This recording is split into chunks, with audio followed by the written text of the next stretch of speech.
And I have got the next speaker who is from Iran. Thank you, Betson. And we're looking forward to having that final version of your paper. And thank you for bringing the Maoris into the discussion, because one of the greatest things that will happen in the world of academic knowledge is the way the Maoris have organized their input into the academic system. And it's very fascinating to bring them into the discussion all the time. Yes, you can go up. Hossein.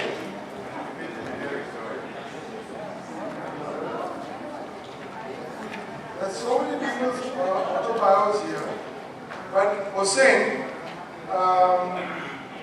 he is very keen to tell us that he was born among the gardens and flowers of the Karaj campus of the Tehran University Faculty of Agriculture, and spent early life caught between the paternal culture of the Sorbonne University education and the maternal background of illiterate wisdom and rich community and family stories. He has the wealth of experiences of living with the pre-revolution cultural and academic atmosphere, post-revolutionary political and social challenges, the Iran-Iraq war, and education in the academia of the United States and Canada. A very wide experience. He is also an engineer because he did his PhD in structural engineering. I do not know how much damage he caused by his engineering techniques. And he has been involved in engineering research and teaching, as well as higher education administration for the past 25 years. That is longer than I have been married. He is still president of the Center for International Scientific Studies and Collaboration in Iran, and he has survived the recent change in the political setup in Iran, much to my delight. He has prepared a paper which is printed and which is, I think, circulated. I thought most of you may have thought that we were going to give you something more to eat, but it's something that you can have it in your hand by this. Is there going to be you're going to show it also on the screen? Huh? Hossein, are you going to show it on the screen also? Same thing. No, it's not the same thing. Oh, it's not.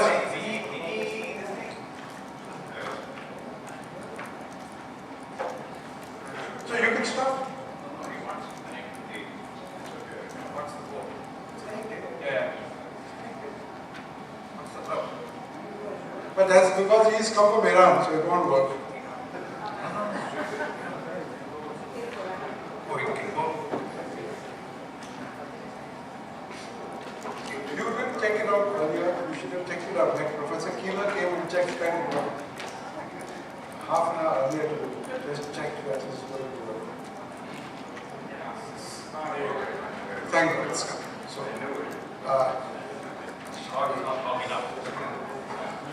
It's kind of like that. Come in for the time. We don't know how to do it. 10 to 6. I can give you after 6:15. We'll see.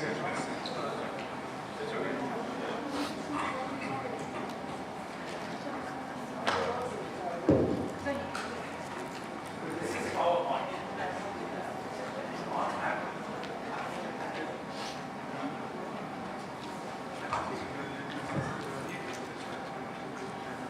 Assalamu alaikum. Bismillah ar-Rahman ar-Rahim.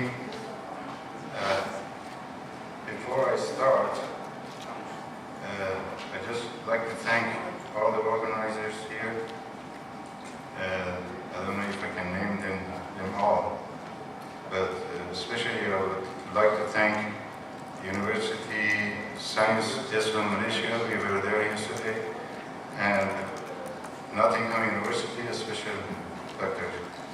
Sean, and multiversity members, starting with Idris, Muhyiddin, Claude, and Professor Zulkifli, and Raju, and I forgot to thank Allah Almighty first, and then thank my wife because of supporting me, and then my son Hamid with helping me, and my friends here, and my little son-in-law Abbas and his mother, and I have some sons and others in Iran. I would like to thank them too.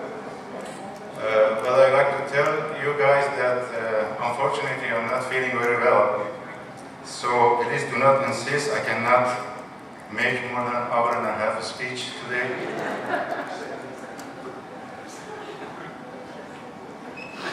But I'd like to start with my talk is about English language, a medium for American influence. I think the slide was changed. A medium for a smart power actually was the title of my talk. I'd like to say Salamat Petang, the ones that I can talk about. Aloha, maybe people are here. Guten Tag, I don't think that anybody is here, or bonjour, or namaste. Is that right? Namaste. Ahlan wa sahlan. Assalamu alaikum. This one I wanted to use Ba'da Zohr Bekhair, but it's getting to evening actually.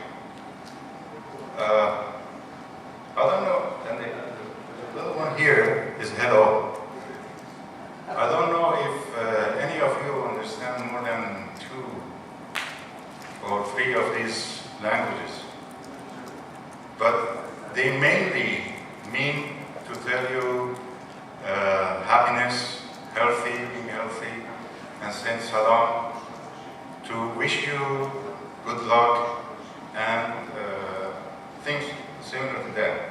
This is what we are using as a language, actually. We want to communicate with people of other cultures and other nations to somehow communicate and give their whatever wealth we have to share with them, to have the whole community of the people who are successful in love and happiness. We don't want to use our language to hurt anybody. Nobody likes us to do that. I always give this as an example to my students in the class, that when you compete to each other, it's not a good thing to do, as I'm concerned. Because if you have a garden full of beautiful, colorful, different flowers, it's very nice to go there and everybody is going to be happy when it gets into the garden. But imagine, in that garden there is only one flower, and the rest is stones and I don't know, dirt. Would anybody like to live in that kind of garden? So instead of that, use your language to give love to everyone. In the multiversity business, I have been, and my country has been involved for 8 years now. We have about 4 conferences related to multiversity in Tehran. And Professor Gutu was involved in one of them. Raju has always been there, and Claude also. I'm sorry to say that even if I'm an engineer and should be a strong background in mathematics, but I have not still been able to understand fully what Raju is saying. But I try my best to, but I know what he says worth something because he has a lot of enemies.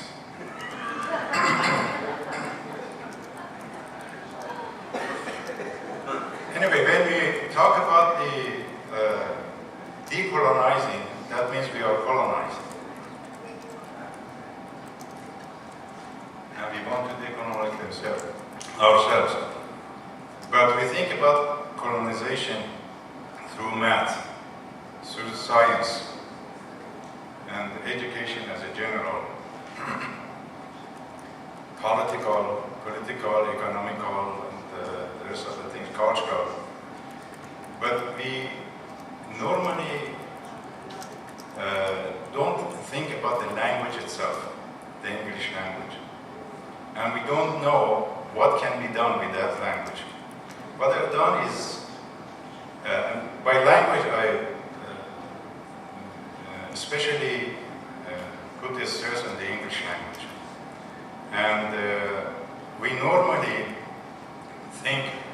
that it's a very good thing that people know 2, 3, 4, 5 languages, and we say that any language that you know is opening up another world for you that you can learn. And this is true, actually. It's very good to know different languages. It's good to know languages when you're a child. But we think that this has to be done in a way to be very careful about what is going to happen when you learn language. In Iran, we have done economical and political revolution, but we have not been that much successful in cultural and cultural revolution, actually. Our universities, we have a few professors from the universities in Iran here with you that have done extensive work on trying to work on the social sciences, change the social sciences and decolonize social sciences, and depend on what we had for years in our culture, especially around 1,000 years ago, and from that time to now. And the wealth of the education that had been done and the wealth of the science and knowledge that we had, they're trying to bring that up and somehow make the universities and schools use this kind of, which is in line with the decolonization that you do. But we are strongly opposed by the many people around. One of the very strong opposers are the university professors, mainly because most of them are graduated from Western universities, and they are so keen to that kind of education that they are actually worshipping it. If you say something against that kind of education, they really get into fight with you verbally and do anything they can to oppose you. We are not against the Western, what do you call it, technology or science. We are against colonization. We think we should use every kind of science that we can get our hands on, and the people who are the scientists actually are always using the previous scientists' work to advance their own work. So we really do not oppose the science by itself, but we oppose what they're doing with the science. Now, I'm trying to limit my talk to English language here, and tell you that, first of all, we are not opposing on learning English language. We'd like to learn many languages, but we want to be careful what is happening in our languages. The change of social sciences in the universities in Iran will actually be concerned with maybe 3 to 4 or 5 million people. The people who are in schools and the people who are in the universities. But the effect of English language learning in today's Iranian society is far more than that. Every family wants to have their children, before starting the kindergarten, to learn English. And when they go to kindergarten, you see that the propaganda for the kindergarten is that we are teaching you 3 languages: Farsi, English, and French. And then when you go to school, parents love to put their children in the schools who teach English language at least. For the Ministry of Education, teaching English starts in the 7th grade, which is the start of the high school in Iran. 7th grade to the children of 12 years age, they teach English languages. And then you go to the university, and everyone the number is far more than the 4 or 5 million students involved in social sciences, which is taught in the Western way. I've been told not to use slides, but that lady sitting there, but I'm sorry, I have to do it. Before going to the English language, we have to go to one more thing to think about it, and that's the world leadership of America. All the documents that I'm giving you in that booklet and it's presented here are from the documents, official documents of the American government, either from Parliament, from the speeches of the leaders, from the State Department, and those I'm not going to elaborate on them because it's completely, you can understand what they're saying. But in the strategic program that they have, in 2010, they are saying that they want to renew world leadership. And to renew world leadership, they are using the sources of strength and influence, which includes military might, economic competitiveness, moral leadership, global engagement, and things like that. And for that, they need to use power. They need to have power. Power, you can divide it into hard power, soft power, and smart power. The meaning of power, hard power, you all know, which is a nation's political body's ability to use economic incentives or military strength to influence other actors' behavior. Now, which includes the military force, coercion, and intimidation. I know the meaning of that, but I cannot. Now, soft power actually is the ability to get what you want through attraction rather than through coercion. I think you know Joseph Nye. This is what. The reason of using that is because of what is happening in Iraq and Afghanistan. They're thinking about doing another course of action because they're saying that militaries are well suited to defeat states, but they are often poor instruments to fight ideas. So we have to fight ideas. It's easier to attract people to democracy than to force them to be democratic. And this is our friend's friend, Machiavelli, who says, it was safer to be feared than to be loved.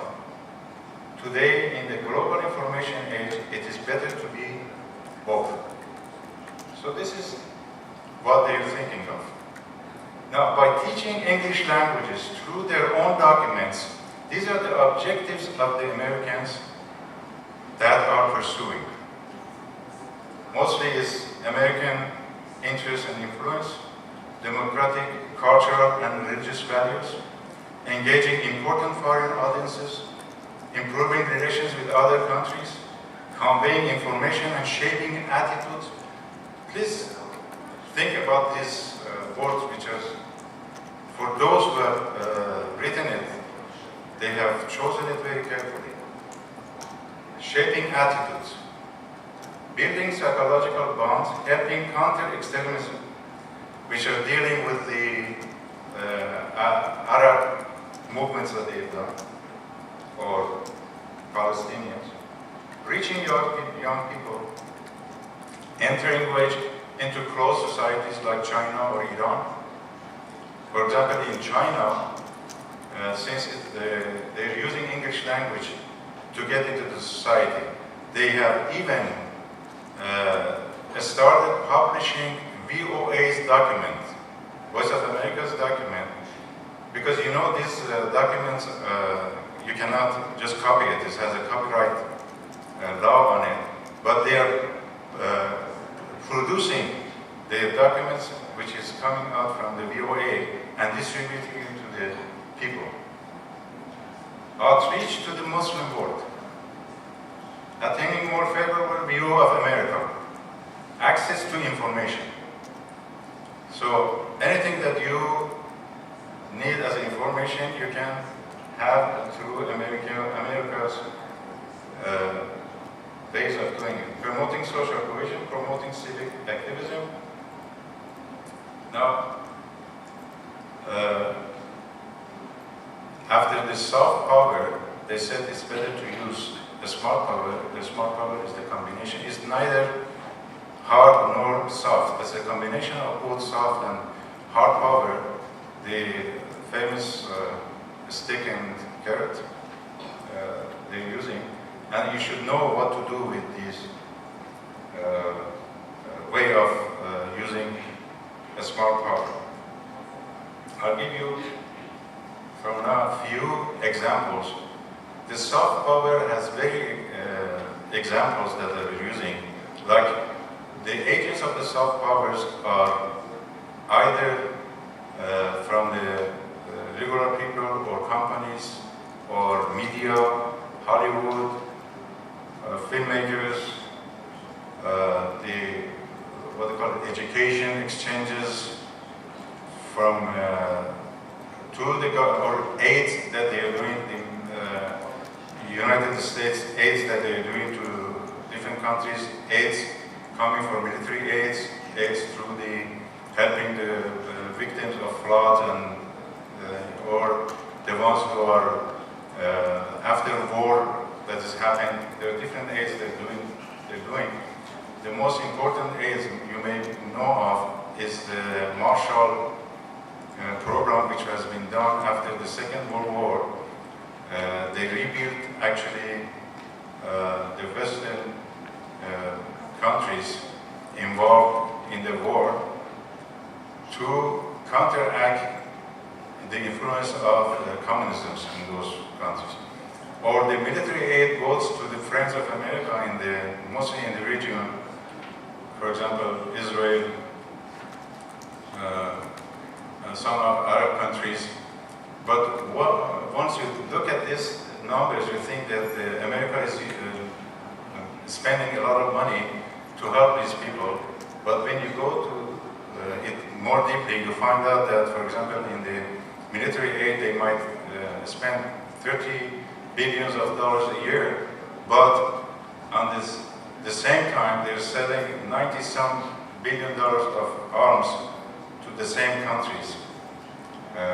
Not exactly that country, but in the same region they're doing that, so they're profiting on this.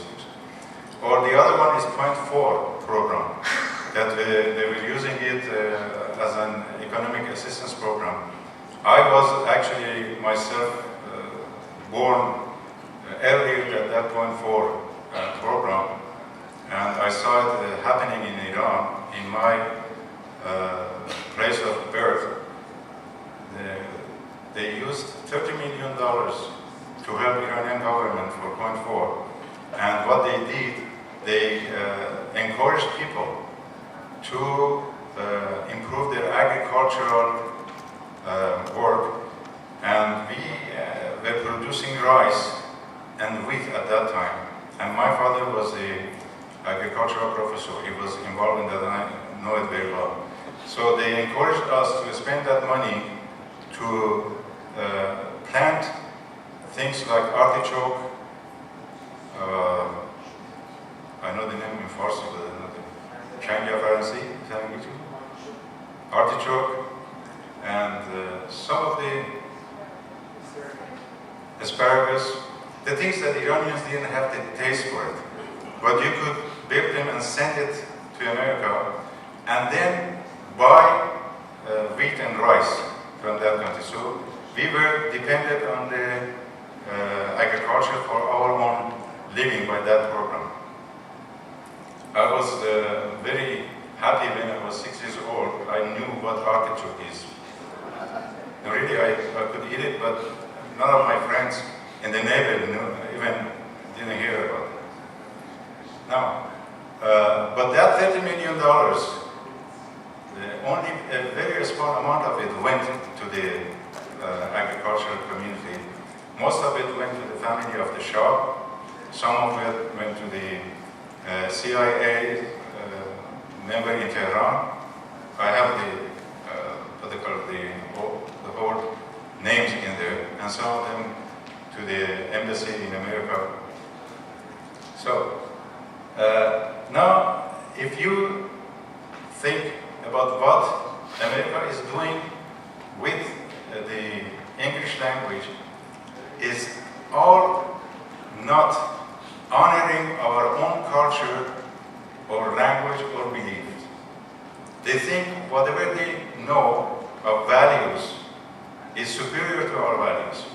God has created all of us with different colors, with different races, with different languages, with different cultures, and instead of valuing it all, we're trying that our own culture and values and beliefs is superior to you, and we have to somehow make you follow what we think is right. So that's why they call it their values is the universal values. Now, I just give you some slides for what they mean, and on the top you see the references, U.S. National Security Strategy 2010, and in that booklet I gave you, there are many more examples of this. The pervasiveness of the English language and American culture influence are great advantages to American traveling. Even in the communist world, American influence can be extended through the medium of English language. They said the people are learning English to speak our language figuratively and as well as literally. Again, American culture, in addition to the instruction in language teaching techniques, the students who were involved in that program, they will receive basic orientation in American life and culture. Further increase their understanding of appreciation of things American. Forget about their own culture. They receive basic orientation in American life and culture, understanding and appreciation of things American. These are all, you see, the report United States Advisory Commission on Public Diplomacy. This is all American values and culture. This is English language, American culture again. American culture, cultural values.